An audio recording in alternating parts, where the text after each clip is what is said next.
నమస్కారం ETV news కి స్వాగతం. ముందుగా ముఖ్యాంశాలు. పాక్ ను ఆర్థికంగా దెబ్బకొట్టే దిశలో భారత్ దూకుడు. దాయాదు నుంచి అన్ని దిగుమతులపై నిషేధం, సముద్ర మార్గం మూసివేత. రెచ్చగొట్టే చర్యలు కొనసాగించిన పాక్. ఆపరేషన్ ఇండస్ పేరుతో క్షిపణి పరీక్ష. సింధు నీటిని అడ్డుకునే కట్టడాలు కూల్చేస్తామని వ్యాఖ్య. ఉగ్రవాదుల కట్టడికి నిర్ణయాత్మక కఠిన చర్యలు ఉంటాయన్న ప్రధాని.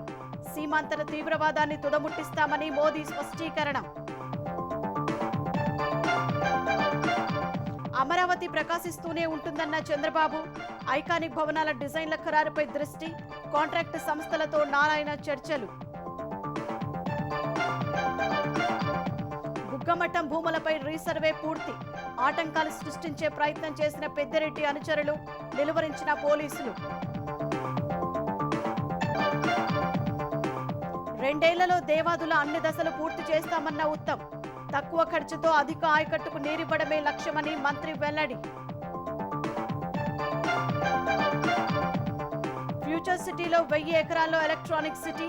300 కోట్ల పెట్టుబడి పెట్టనున్న సిరా నెట్వర్క్స్. 2500 మందికి ఉపాధి అవకాశాలు.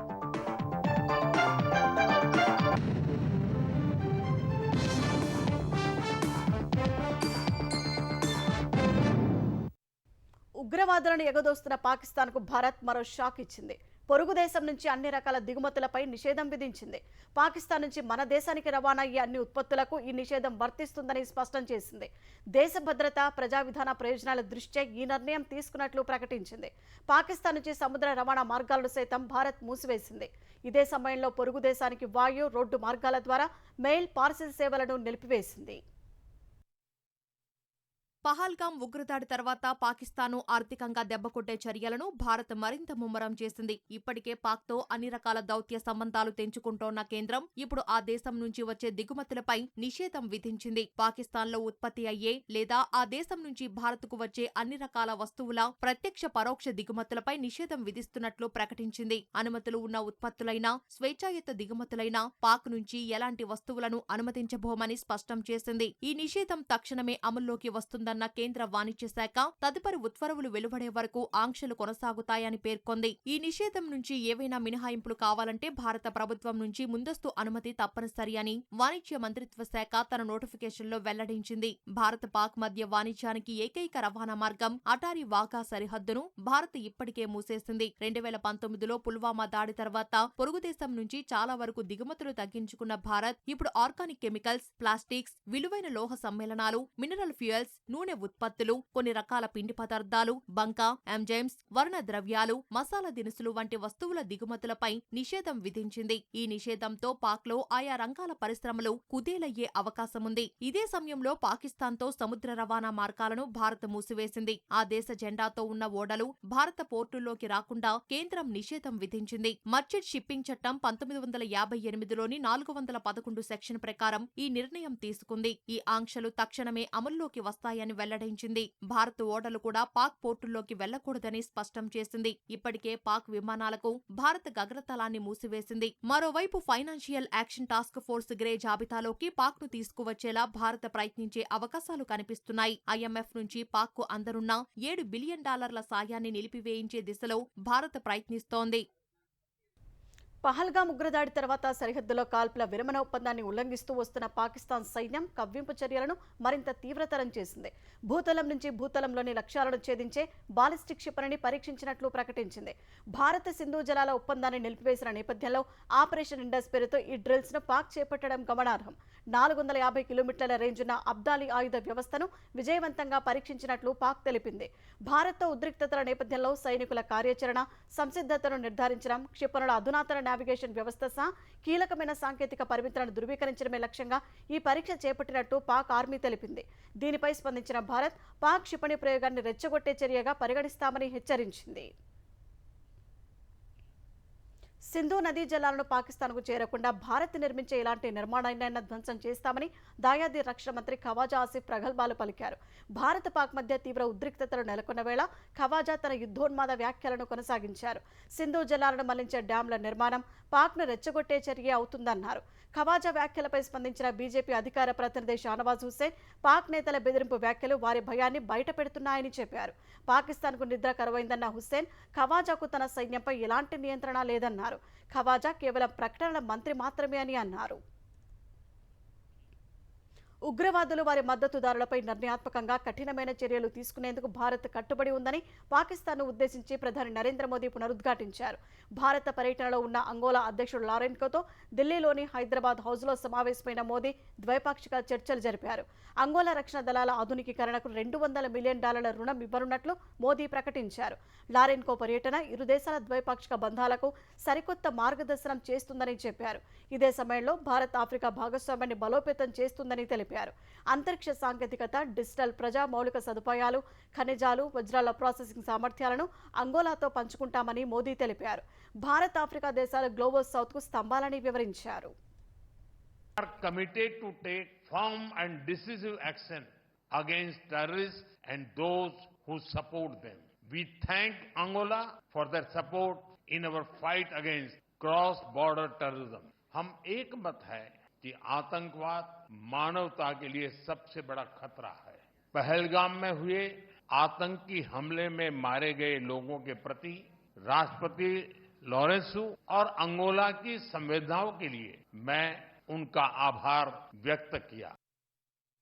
పాకిస్తాన్తో ఏర్పడిన ఉద్రిక్తతల నేపథ్యంలో ఎలాంటి పరిస్థితినైనా ఎదుర్కొనేందుకు సిద్ధంగా ఉన్న భారత నౌకాదళం సముద్రంలో గస్తీని పెంచింది. తాజాగా విధ్వంసక నౌక, అధునాతన తేలికపాటి హెలికాప్టర్ జలాంతర్గామి ఓ ప్రాంతంలో గస్తీ నిర్వహిస్తున్న ఫోటోను ఎక్స్లో నౌకాదళం పంచుకుంది. ఈ చిత్రంలో INS Kolkata, Dhruv advanced light helicopter ALH, Scorpene తరగతికి చెందిన జలాంతర్గామి గస్తీ నిర్వహిస్తున్నాయి. భారత నేవీ త్రిశూల శక్తి సముద్రం పైన కింద అలల మీదుగా అని రాసుకొచ్చింది. ఎప్పుడైనా, ఎక్కడైనా, ఎలాగైనా తాము సిద్ధమంటూ భారత నౌకాదళం పేర్కొంది. పహల్గామ్ ఉగ్రదాడి కేసులో దర్యాప్తును జాతీయ దర్యాప్తు సంస్థ NIA ముమ్మరం చేసింది. దర్యాప్తులో భాగంగా పాత ఉగ్రవాదులను ప్రశ్నిస్తున్నట్లు తెలుస్తోంది.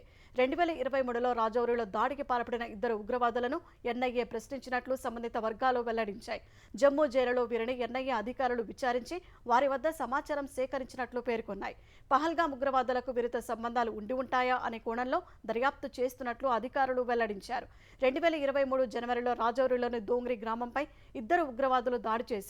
ఈ ఘటనలో 5 పౌరులు మరణించగా పలువురు గాయపడ్డారు. అటు పహల్గామ్ ఉగ్రదాడిపై విచారణ చేస్తున్న NIA అధికారులు కీలక ఆధారాలు సేకరిస్తున్నారు. దాడి జరిగినప్పుడు ఘటనా స్థలంలో ఉన్న పర్యాటకులను, స్థానికులను ప్రశ్నిస్తున్నారు. అక్కడ వారు తీసుకున్న ఫోటోలు, వీడియోల ఆధారంగా దర్యాప్తు చేస్తున్నారు. పహల్గామ్ ఉగ్రదాడి తర్వాత భారత్, పాకిస్తాన్ మధ్య ఉద్రిక్త పరిస్థితులు నెలకొన్న నేపథ్యంలో ఆసియా కప్ నిర్వహణపై నీలినీడలు కమ్ముకున్నాయి. ప్రస్తుత పరిణామాల దృష్ట్యా ఆసియా కప్లో భారత్ పాల్గొనడంపై అనుమానాలు నెలకొన్నందున టోర్నీ వాయిదా పడే అవకాశాలు ఉన్నట్లు క్రికెట్ వర్గాలు చెబుతున్నాయి. ప్రస్తుతం భారత్, పాక్ మధ్య సంబంధాలు సరిగ్గా లేవని, ఇలాంటి దశలో టోర్నీ నిర్వహించే అవకాశాలు తక్కువేనని క్రికెట్ వర్గాలు తెలిపాయి. భారత జట్టు బంగ్లాదేశ్ పర్యటన కూడా రద్దయ్యే అవకాశాలు ఉన్నాయి. ఈశాన్య రాష్ట్రాలపై బంగ్లాదేశ్ నేతలు చేసిన వ్యాఖ్యల కారణంగా ఆ దేశంలో జరగాల్సిన సిరీస్ను రద్దు చేసే అవకాశాలు ఉన్నట్లు తెలుస్తోంది. ఆగస్టులో బంగ్లాదేశ్తో 3 వన్డేలు, 3 T20లు ఆడేందుకు భారత్ అక్కడికి వెళ్లాల్సి ఉంది. అమరావతి పునర్నిర్మాణ వేడుక విజయవంతం కావడంపై సంతోషం వ్యక్తం చేసిన ముఖ్యమంత్రి చంద్రబాబు, దేవుళ్ల ఆకాంక్ష అయిన అమరావతి ఇక ప్రకాశిస్తూనే ఉంటుందని ధీమా వ్యక్తం చేశారు. అమరావతి పునర్నిర్మాణ వేడుక సందర్భంగా ప్రధాని నరేంద్ర మోదీ సమక్షంలో ప్రదర్శించిన వీడియోను ఆయన తన సామాజిక మాధ్యమం X ఖాతాలో పోస్ట్ చేశారు. మరోవైపు అమరావతి పనులు వేగవంతం చేయడంపై ప్రభుత్వం దృష్టి సారించింది. ఐకానిక్ భవనాల డిజైన్లు ఖరారు చేసేందుకు మంత్రి నారాయణ డిజైన్లు రూపొందిస్తున్న సంస్థలతో చర్చలు జరిపారు. CRDA కార్యాలయంలో Norman foster, Hafeez contractors, L&T ప్రతినిధులతో మంత్రి సమావేశమయ్యారు. 5 ఐకానిక్ టవర్లు, అసెంబ్లీ, హైకోర్టు భవనాల తుది డిజైన్లపై కసరత్తు చేశారు. ఆయా భవనాల డిజైన్లను ఆర్కిటెక్చర్ సంస్థల ప్రతినిధులు మంత్రి అధికారులకు వివరించారు. అటు రాజధాని అమరావతి పునర్నిర్మాణ పనుల ప్రారంభోత్సవం విజయవంతంగా సాగిందని మంత్రి కొలుసు పార్థసారథి అన్నారు. గత పాలకులు అమరావతిని విధ్వంసం చేశారని ధ్వజమెత్తారు. అమరావతి దేశంలో నంబర్ 1గా ఎదుగుతుందనే నమ్మకాన్ని ప్రధాని మోదీ కలిగించారని మంత్రి వివరించారు.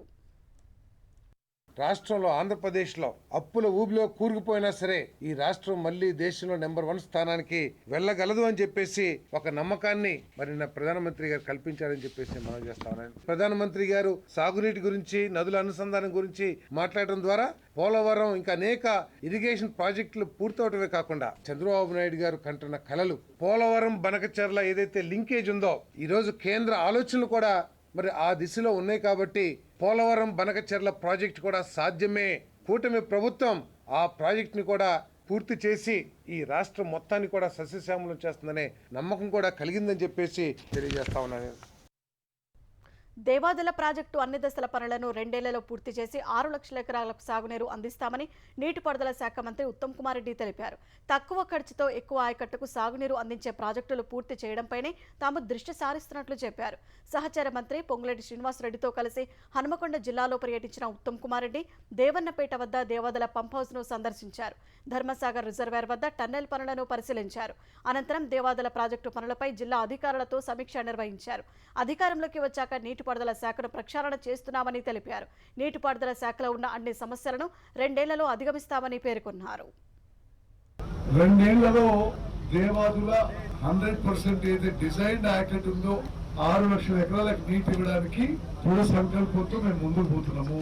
భద్రకాళి చెరువు వరంగల్ టౌన్ లో డీసిల్టింగ్, ఫ్లడ్ మిటిగేషన్ వర్క్స్ కూడా పర్యవేక్షణ చేసి అది ఏ విధంగా వేగవంతంగా ఈ ఎండాకాలం పూర్తి చేయగలుగుతామో ఆ విషయాన్ని కూడా పరిశీలన చేయడం జరుగుతుంది. మా ప్రభుత్వం యొక్క ఉద్దేశం తక్కువ ఖర్చుతో తక్కువ సమయంలో ఎక్కువ ఆయకట్టు ఏ విధంగా తీసుకురావాలో ఆ విధంగా మా ఇరిగేషన్ శాఖ ముందుకు పోతున్నాము.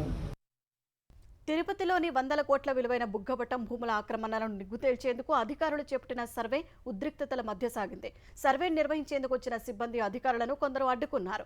100 సంవత్సరాలుగా బుగ్గబట్టం భూములు తమ అధీనంలో ఉన్నాయని, ఇప్పుడు ఉన్న పలంగా వాటిని స్వాధీనం చేసుకుంటామంటే అంగీకరించబోమంటూ సర్వే అడ్డుకునే ప్రయత్నం చేశారు.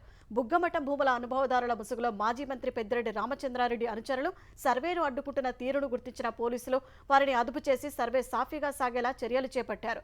రోవర్ వినియోగించి తొలుత బుగ్గమఠంకు సంబంధించిన 14 ఎకరాల 49 సెంట్ల భూమి సరిహద్దులు గుర్తించారు. అనంతరం మాజీ మంత్రి పెద్దిరెడ్డి ఆక్రమించినట్లు ఆరోపణలు ఉన్న 261/1, 261/2 సర్వే నంబర్ ప్రాంతంలో భూమిని కొలతలు వేశారు. పెద్దిరెడ్డి ఇంటి సమీపంలో భూమిని కొలతలు వేసే సమయంలో కొందరు మళ్లీ అడ్డుకునే ప్రయత్నం చేశారు.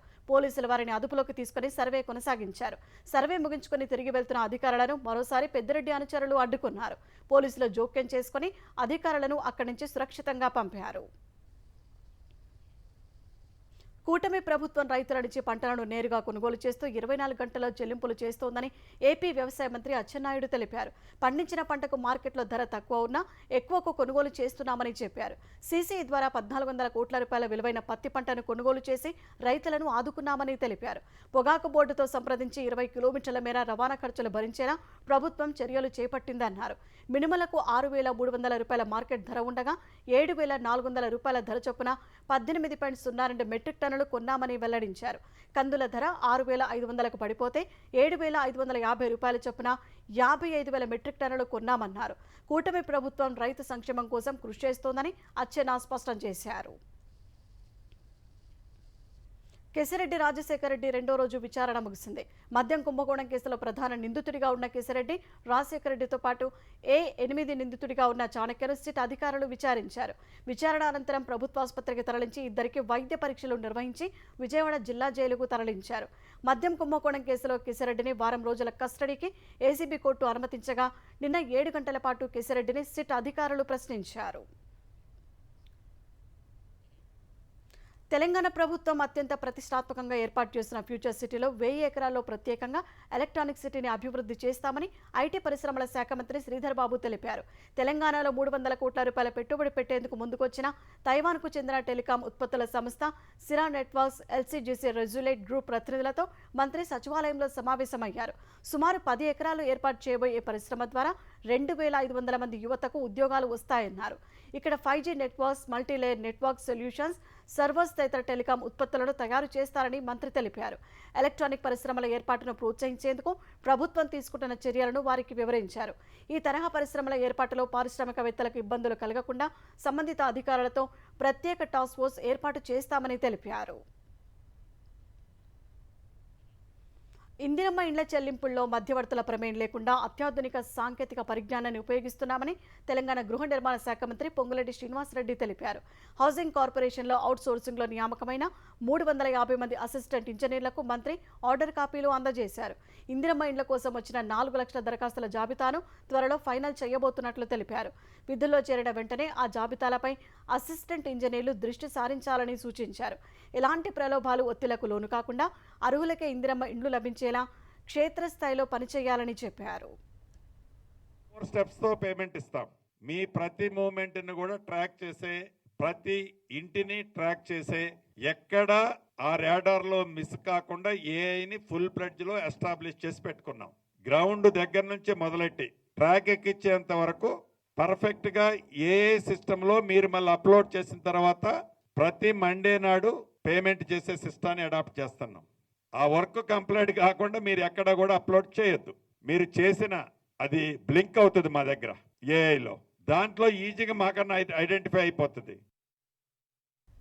తెలంగాణలో కాంగ్రెస్ ప్రభుత్వం చేసింది కులగణన కానే కాదని, కేవలం క్యాస్ట్ సర్వే మాత్రమే చేశారని బీజేపీ తెలంగాణ అధ్యక్షుడు కిషన్ రెడ్డి అన్నారు. సర్కారు జారీ చేసిన ఏ ఉత్తర్వులోనైనా కులగణన అని పేరు ఉంటే చర్చకు సిద్ధమని సవాల్ విసిరారు. తెలంగాణ అభివృద్ధికి కేంద్రం చిత్తశుద్ధితో పనిచేస్తుందని వివరించారు. ప్రస్తుతం రాష్ట్రంలో 1,16,000 కోట్ల రూపాయల పనులు జరుగుతున్నాయన్న కేంద్ర మంత్రి 32 జిల్లాల్లో జాతీయ రహదారుల నిర్మాణం జరిగిందన్నారు. హైదరాబాద్ శ్రీశైలం మధ్య 4 లైన్ల ఎలివేటెడ్ హైవే ప్రతిపాదనలో ఉందన్నారు. 2014 తర్వాత మౌలిక వస్తువుల విషయంలో దేశంలో నవశకం ఆరంభమైందని తెలిపారు.